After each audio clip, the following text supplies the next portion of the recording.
Hello ladies and gents, it's time for another mangaka spotlight, and today we're going to be talking about Makoto Yukimura, the creator of Vinland Saga. As I'm still on the high of reading the series, I feel like it's a great opportunity to really discuss the creator and the work in a more unscripted, visceral sense, especially since after reading some of the excerpts and questionings and whatnot that ends up at the back of every volume of Vinland Saga, I just find him to be a really interesting person. So without further ado, let's get into it. Now, the inception of Vinland Saga is a really interesting one. Makoto looked around himself and he looked at all of the manga coming out of Japan at the time, and he noticed a distinct theme of the main characters always using force to overpower the bad guys. Like, the bad guys try to do whatever they do with force, and then the good guys come in and overpower them with greater force still. And it's just something you see over and over in every type of shonen, which is important, that the fact that it is a shonen thing especially, but I'll get to that later on. So effectively, Makoto just decided, hey, let's make a manga where the main character doesn't try to overcome all his goals with fighting. In fact, the more he tries to use violence to solve his problems, the deeper in shit he'll be, the more problems it'll cause for him as a person. Just a real hard line, just driving it home.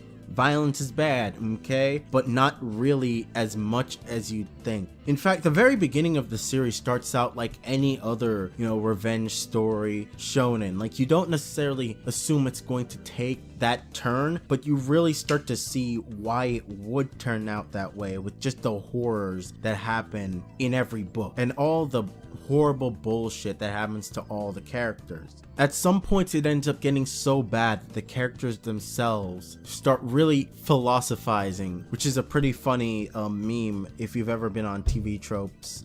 How characters end up becoming philosophers towards the middle part of the story after all this horrible shit has happened. But I digress. The most important aspect of these characters becoming philosophers is the meaning of love. The meaning of love is probably one of the most interesting aspects of early Vinland Saga, because it's effectively a manga artist imparting his own wisdom or his own sense of how he sees the world onto a reader through another character in a very subtle way. The first character to bring this up is a Christian monk who, through all his despair, is trying to basically find what he sees as true love. Now, what that is later on is discovered to be an unadulterated love for everything, your fellow man in general, and just a disdain for hurting others and hurting the world around you. And the opposite of that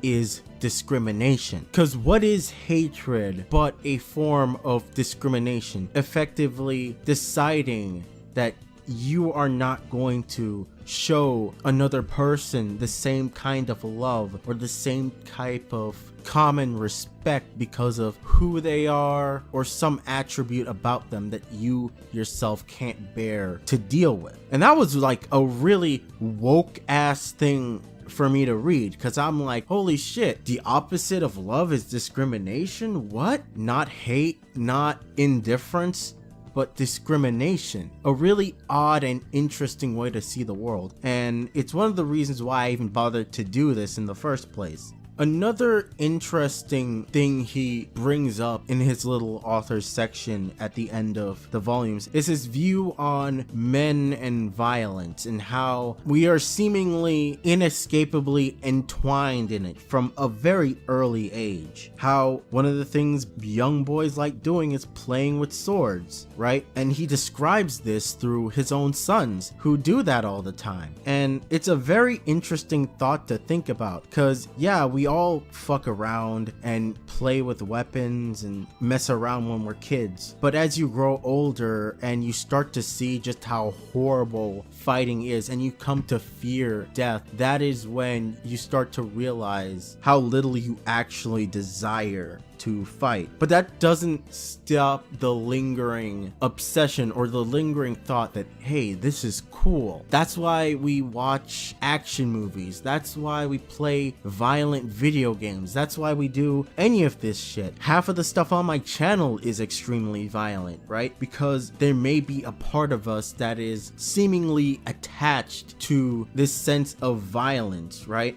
And I just found that really interesting.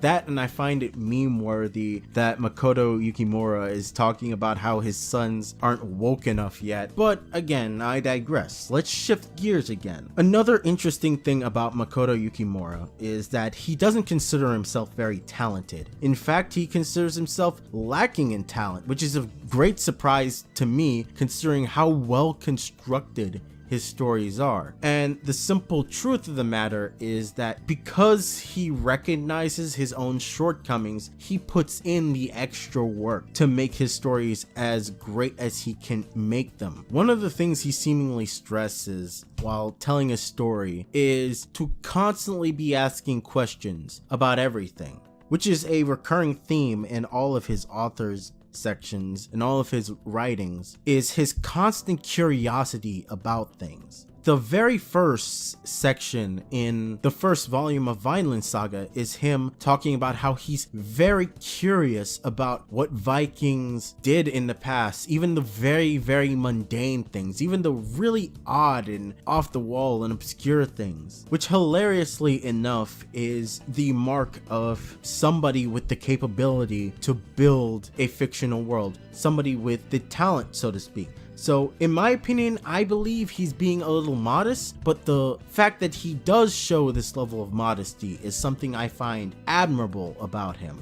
That and his unabashedly opinionated nature. He's very straightforward about certain aspects of his feelings or his thoughts on philosophical matters, which is not necessarily something that all manga artists are, or even all people are. So yeah, another interesting aspect. But I think I'm running out of shit to say, so I guess that's all I had to say about Makoto Yukimura for now, until maybe if I, read another one of his manga. But anyway, thanks for listening. Later.